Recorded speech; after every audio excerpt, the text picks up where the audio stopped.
கருப்பசாமிக்கு அருள்மிகு வழிகாட்டு மாளிகைப்பாறை கருப்பசாமிக்கு அருள்மிகு வழிகாட்டு மாளிகைப்பாறை கருப்பசாமிக்கு அருள்மிகு வழிகாட்டு மாளிகைப்பாறை கருப்பசாமிக்கு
இறைவனின் அருள் கருணையினால் அருள்மிகு வழிகாட்டு மாளிகைப்பாறை கருப்பசாமி திருக்கோவிலுக்கு வருகை தந்திருக்கிற அனைத்து புனிதமான ஆன்மாக்களுக்கெல்லாம் எனது வாழ்த்துக்களும் வணக்கங்களும். ஐயன் கருப்பசாமியுடைய பெருங்கருணை மிகுந்த அருளும் தாங்கள் எல்லாரும் பெற்று உங்கள் அனைவருடைய எண்ணங்களும் உள்ளங்களும் பூரணமாக நிறைவேறி கனிந்த நிம்மதியை பெற்று வாழ வேண்டும் என்று சொல்லி வாழ்த்திக் கொள்கிறேன், பிரார்த்தனை செய்து கொள்கிறேன். பக்தி அது இருக்க போய் தான் எல்லாரும் வந்திருக்கிறோம். அன்பு இருந்தால் தான் ஒரு மனிதனை நாடி போவோம். அன்பு இல்லாமலே நாடி போயிருந்தால் அது காரியத்துக்காக இருக்கும், ஆனால் அது நிலைக்காது இல்லையா? அன்பில் விஷம் இருந்தாலும் அது பலிக்காது. அதே மாதிரி பக்தியில் உண்மை இருந்தால் இறைவனுக்கும் நமக்கும் நெருக்கம் இருக்கும். பக்தியில் உண்மை இருந்தால் இறைவனுக்கும் நமக்கும் நெருக்கம் இருக்கும். நம்ம பக்திக்கு உள்ள இருக்கக்கூடிய ஒரு பற்று மறைமுகமான ஒரு உணர்வு, அந்த உணர்வு எங்கிருந்து வந்ததுன்னா நம்முடைய பாரம்பரியத்தின் வழியாக வந்திருக்கு. நம்முடைய முன்னோர்கள் இறைவன் இறைவன் என்று சொல்லி சொல்லி அவங்களுடைய மனசெல்லாம் இறை மார்க்கத்துக்குள்ளே மயங்கி அதே இரத்தத்திலும் அதே உணர்வுகளிலும் பதிவாகி அதனுடைய பாரம்பரிய குரோம்சங்கள் தான் நம்ம எல்லோரும் இன்றைக்கி பிறந்து வந்திருக்கிறோம். அப்போ நம்ம எல்லாருடைய உணர்வு அறைகளுக்குள்ளும் அந்த பக்தி என்ன செய்யுது? மயங்கி ரெக்கார்டிங் ஆகி பதிவாகி இருக்கு. இந்த பக்தியை விசாரம் அர்த்தம் என்னன்னா தெளிவாக மேற்கொண்டவர்களுக்கு உணர்வுகளிலும் அந்த பக்தி நிறைவேறி இருக்கும். சாமிக்கு பூஜை செய்கிற பொழுது, சாமியுடைய திரு கோஷங்களை சொல்லுகிற பொழுது, சாமியினுடைய திரு பாடல்களை பாடுகிற பொழுது ஒரு அருளாற்றல் வருவதாக நம்முடைய உடலுக்குள்ள ஒரு அதிர்வு தோன்றும்.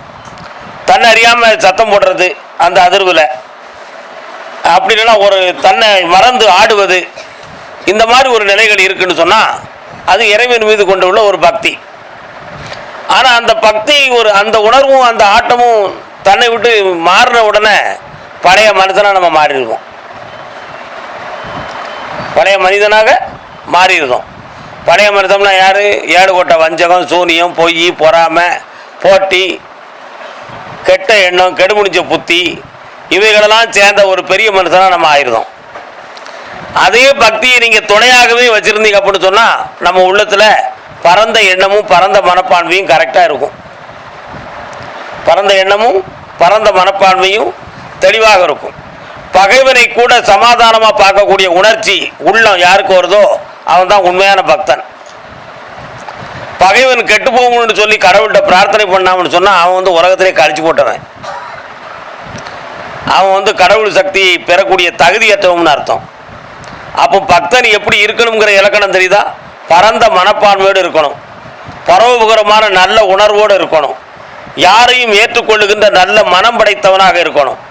உலகத்தில் நம்ம எல்லாரும் அறிவாளியாக பிறந்திருக்க முடியாது, எல்லாரும் முட்டாளாகவும் இருந்திருக்க முடியாது. ஒன்றில் சிறியார் ஒன்றில் பெரியார், இதுதான் இந்த உலகம். எல்லா வகையும் நிறைந்தது தான் உலகம். எல்லாருமே கடவுளுங்கிற சக்திக்குள்ள அடக்கம்.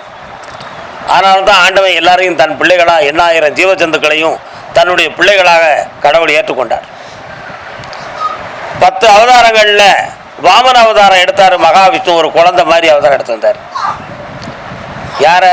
மகாபலி சக்கரவர்த்தியை அடக்குவதற்காக. மகாபலி சக்கரவர்த்தியை அடக்கிறதுக்கு அவர் அந்த அவதாரம் எடுத்து வந்த உடனே 3 அடி நிலம் கேட்டார். அதனுடைய தத்துவம் இந்த பக்திக்குள்ளே இருக்குது. இந்த 3 அடி இடம் கேட்ட உடனே அவர் 1 அடியால் பூமியும் 2வது அடியால் ஆகாயமும் அளந்தார். 3வது அடிக்கு இடம் எங்கே மகாபலி சக்கரவர்த்தி அப்படின்னு கேட்டார். உடனே அவருடைய மகன் நமசி கேட்டான், மகாவிஷ்ணு, குனிந்து நின்று பார்த்தாலும் உன்னுடைய உருவத்தை பார்க்க முடியாத குறுகிய குழந்தை போலே வந்து வரத்தை வாங்கி கொண்டு மலர்ந்து படுத்து கிடந்து பார்த்தாலும் கூட கண்ணுக்கு எட்டாத ஆகாய தூரத்தில் வளர்ந்துக்கிட்டு அந்த வரத்தை நீ அளந்து எடுத்தியே, இது தர்மமானு கேட்டான். குழந்தை போல வரத்தை கேட்டான். என் காலுக்கு 3 அடி இடம்னு விஷ்ணு கேட்டார்.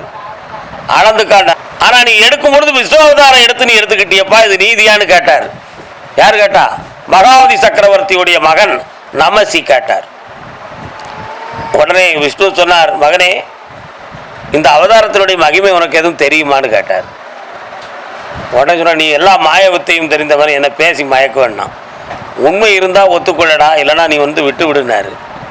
உடனே மகாவிஷ்ணு சொன்னார், ஓரடியால் பூமியை அளந்தேன், மற்றொரு அடியால் ஆகாயத்தை அளந்தேன், 3ஆம் அடிக்கு இடமில்லை என்று சொன்னேன். இந்த ஆகாயமும் இந்த பூமியும் எனக்குள் அடங்கிவிட்டது, நீயே எனக்குள் தான் அடக்கம். நீ அடுத்த இடம் எங்கடா கொடுக்க போற? நீ அளந்து கொடுத்த இடம் எங்கே இருக்கு? நீங்கள் எல்லாரும் எனக்குள் அடக்கம் என்பதை புரிந்து கொண்டீர்களா அப்படின்னு கேட்டார். கேள்வியை நல்லா உணர்ந்து பாருங்க. எல்லாரும் எனக்குள்ளே அடக்கம். நீ அளந்து கொடுத்த இடமும் எனக்குள்ளதான் இருக்கு, நீயே எனக்குள்ளதான் இருக்கு, உன் சந்ததியே எனக்குள்ளதான் இருக்கு. நீங்க எல்லாருமே எனக்குள் அடக்கம். அதுதான் தான் நான் காக்கும் கடவுள். நீ தனியே அளந்து கொடுத்ததாக ஒரு வார்த்தையை கூறுகிறாயே, அது ஒரு ஆணவம் அல்லவான்னு கேட்டார். அவனுடைய பேச்சு முடிந்து விட்டது. அத மாதிரி விஷ்ணுக்குள்ள எல்லாரும் அடக்கம் என்பதை போல கடவுளுங்கிற ஒரு பரோபகரமான சக்திக்குள்ள இந்த உலகுயிர் அனைத்தும் அடக்கம். அதில் ஒருத்தருக்கு ஒருத்தர் பிடிக்காதது மனம். அது மனிதனுடைய மனம், தன்னுடைய அறிவு மனம். அவரவர் இஷ்டத்துக்கு அவரவர் கொள்கைக்குள்ளே போய்கிட்டு ஒவ்வொருத்தரை பகுத்து பார்ப்பதும் பிரித்து பார்ப்பதும் ஏற்றமும் தாழ்வும் பார்ப்பதும் குணம் அறிந்து அவர்களை விளக்குவதும் நலம் அறிந்து அவர்களை ஏற்றுக்கொள்வதும் இது மனிதனுடைய ஒரு பக்குவப்படாத மனம். இந்த மனதை பக்குவப்படுத்துவதற்கு இயக்கப்பட்டது தான் பக்தி. இந்த பக்தி இறைவன் சம்பந்தமானது. இந்த பக்தியை எடுத்துக்கிட்டவன் முதல்ல பரந்த மனப்பான்மையோடு இருக்கணும், எதையும் பொறுத்து கொள்ளுகின்ற மன உடையவனாக இருக்கணும், நேரத்துக்கு தக்கன புத்திய மாத்திரவனாக இருக்கக்கூடாது, பச்சோந்தி குணம் இருக்கக்கூடாது. இப்படிப்பட்ட பரோபகரமான மனசு இருக்கிறவங்கிட்ட தான் அந்த இறை சக்தி அவன்கிட்ட இருக்கும். அந்த இறை சக்தியை சுமக்கிறதுக்கு அவனுக்கு தான் தகுதி.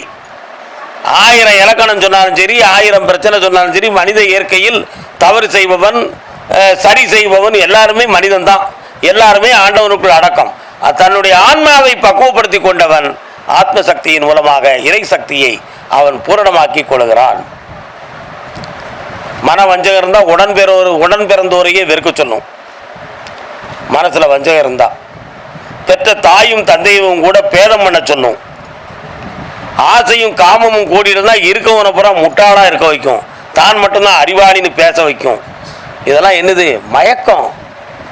இந்த மயக்க நிலையிலிருந்து வெளியே வருவதற்கு நமக்கு உணர்த்தப்பட்ட ஒரு உன்னதமான மார்க்கம்தான் பக்தி மார்க்கம்.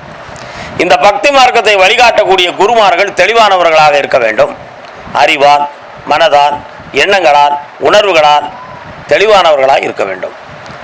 ஒருத்தனுடைய வார்த்தையின் மூலமாக உன்னுடைய உள்ளம் இந்த அடிப்படையில் பாதிக்கப்பட்டிருக்கு, அதனால இவன் இந்த வார்த்தையை பேசியிருக்கான். இந்த பாதிப்பிலிருந்து உன்னை விடுதலை ஆக்குவதற்கு என்ன வழி? அந்த வழியை தெளித்து கொடுப்பவன் குரு. அந்த வழியை தெளித்து கொடுப்பவன் குரு. ஒருவன் களவாங்க போறான், அவனுக்கு ஊக்குவிக்கிறவனுக்கு பேர் குரு இல்லை. புரியுதா? ஒருத்தன் ஒரு திருட்டுத்தனம் பண்ண போறான், அவனுக்கு துணை கொடுக்கிறவனுக்கு பேர் குரு கிடையாது. அவனை நல்வழிப்படுத்துவதற்கு பாடுபடணும், அவன் வாழ்க்கையை வழிபடுத்துவதற்கு பாடுபடணும். அவன் தான் ஒருத்தன் குருவாக இருக்க முடியும். அருணகிரிநாதரை பற்றி சொல்வார், மனக்கோயில் உண்ட மகான் அருணகிரிநாத சாமி எல்லா துன்பங்களையும் பிழைகளையும் வாழ்க்கையில் சுமந்துட்டு கடைசியில் மனைவிக்கு அவருக்கும் போராட்டம் வந்து வேதனை தாங்க முடியாமல் இரவோடு இரவாக சாகணும்னு சொல்லி திருவண்ணாமலை கோபுரத்தில் ஏறி இறங்கி கீழே விட பார்த்தார். முருகப்பெருமான் தாங்கி பிடிச்சிட்டார். அவரை பிடிச்ச உடனே சொன்னார், 1000 பிழைகளும் பாவமும் செய்தவனப்பா, என்னை ஏன் காப்பாற்றினாய், என்னை காப்பாற்ற நீ யார் அப்படின்னு அருணகிரியார் கேட்டார். அதுக்கு முருகன் சொன்னார் ஒரு பதில், 1000 காக்கை கூடி இருந்தாலும் ஒரு கல்லை விட்டு எரிந்தால் நிற்குமாடா, அதை மாதிரி கல்லாக என்னை எடுத்துக்கொள், காக்கையாக உன்னை எடுத்துக்கொண்டேன், உன் பாவங்களெல்லாம் பறந்து போவதற்கு என் பாத திருவடிகளின் மூலமாக திருப்புகழ் பாடி இந்த உலக பாவங்களை நீ தீர்ப்பாயாகன்னு சொல்லி வரம் கொடுத்தார். அதில் தான் திருப்புகழ் எழுதினார். முத்தை தெரு, பக்தி திருநகை, அத்திக்கரை, சத்தி சரவண என்ற பாடலை இருந்து சுமார் 16,000 பாடல்கள் எழுதினார். அவர் படிப்பறிய இல்லாதவர், எழுத படிக்க மட்டும் தெரிந்தவர். எழுத படிக்க மட்டும் தெரிந்தவர் எழுதிய இந்த திருப்புகழை இன்று MA MP PhD படித்தவங்க ஆராய்ச்சி பண்ணி முனைஞர் பட்டம் வாங்கிட்டு இருக்கிறாங்க. புரியுதா? அப்போ ஞானம் அது, கல்வி இது. அந்த ஞானத்தில் அவருக்கு வந்து முருகன் சொன்ன ஒரே ஒரு வார்த்தை, சும்மா இரு சொல் அற. ஒரே ஞானம், நீ என்னமே செய்யாத, உனக்கு வாழ்க்கையை முடிஞ்சு போச்சுன்னு சொல்லி தான் எனக்கு கேட்டு வந்திருக்க. ஒன்றும் சொல்லாமல் சும்மா இருடா, சொல் அற, வாயே பேசாத.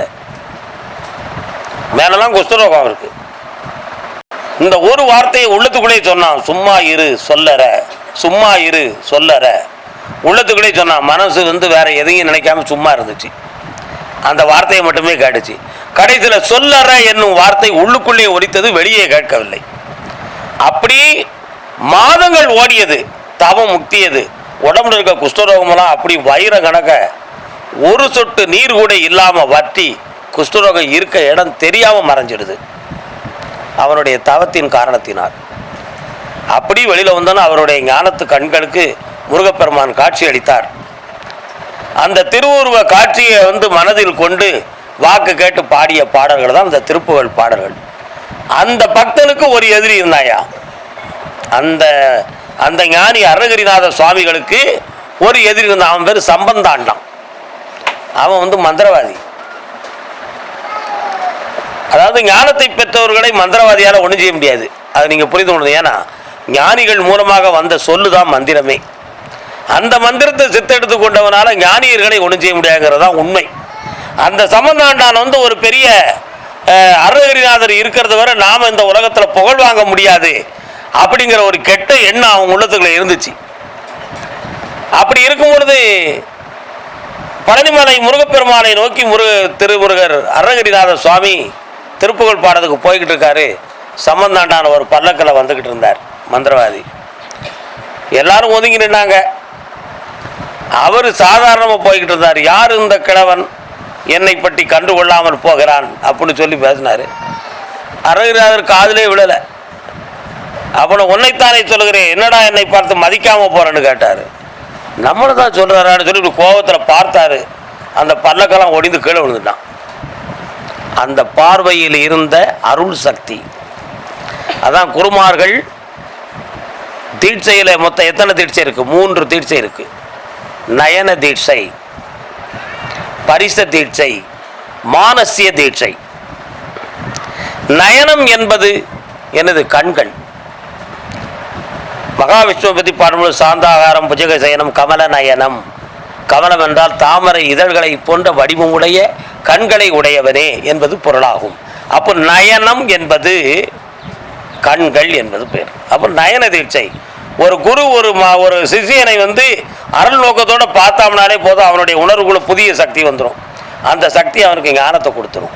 அது வந்து நயன தீட்சை. பரிசம் என்றால் தொடுதல் என்பது பொருள். தொட்டு விபூதி வைக்கும் பொழுது அவனுக்கு ஒரு புதிய ஒரு பாக்கியம் கிடைக்கி, அப்போ அது வந்து பரிச தீட்சை. மானசிய தீட்சை, இங்கேருந்து அமெரிக்காவில் உள்ளவன் என்னை பார்க்க முடியலன்னு தவிக்கான், நான் அவனை நினைக்கிறேன். என் மனதால் நினைக்கும் பொழுது அவனுடைய நினைவுகள் நிறைவாருது. அந்த நிறைவேறி அங்கேருந்து வந்து நான் உங்களை நினச்சி கும்பிட்டு தான் காரியம் நிறைவேறு சாமின்னு வந்து இங்கே வந்து விழுதான். அது என்னது? அதுக்கு பேர் மானசிய தீட்சை. இந்த தீட்சைகளிலே 3 விதம் இருக்கிறது. அதை மாதிரி நயன தீட்சையில் சக்தியை நெருங்கி கொண்டவர். கண்களை மூடி காதை அடைத்து வாயை அடைத்து உள்ளுக்குள்ளே முக்தி நெறியை கொண்ட முருகப்பெருமானுடைய அருளை பெற்ற அருணகிரிநாதர் முழு மூச்சோட பார்த்த உடனே சம்பந்தாண்டானுடைய பல்லக்கு ஒடிஞ்சு விழுந்துருச்சு. அந்த கண்களுடைய பார்வைக்கு அவ்வளோ பெரிய சக்தி. ஒடிஞ்ச உடனேயே அருணகிரிநாதரை கொல்லணும்னு சொல்லி அவன் எத்தனையோ ஏற்பாடுகள்லாம் செய்தான். கடைசியில் அவருக்கு அவனுக்கும் போராட்டம் வந்துச்சு. மாந்திரிகத்தால் செய்தான். காளியம்மையே வந்து அருணகிரி உன்னுடைய தவத்தை இவன் வந்து அவமானப்படுத்துகிறான், அவனுடைய காலம் முடிகிறது, நீ பொறுமையோடு இருப்பாயாகன்னு தாய் சொன்னான். கொஞ்ச நேரம் கழித்து பார்த்தா சம்பந்தாண்டனுடைய ஆயுளே முடிஞ்சு போச்சு. அதாவது அவன் எவ்வளவோ மந்திரத்தை படித்திருந்தாலும் தந்திரத்தை கற்றிருந்தாலும் உண்மையான மனப்பக்குவம் படைத்த ஒரு பக்தன் ஒரு ஞானியின் முன்னால் அவனுடைய மாந்திரிகம் என்ன செய்யவில்லை, செயல்படவில்லை. உங்களுக்கு எத்தனை பேர் வந்திருக்கேன் எனக்கு செய்வனை வச்சிருக்கான்னு நினச்சிக்கிட்டு இருக்கவங்க நிறைய பேர் இருக்கீங்களா? மந்திரத்தால் யாரோ பண்ணியிருக்காங்க அப்படின்னு நினச்சிக்கிட்டு இருக்கீங்க.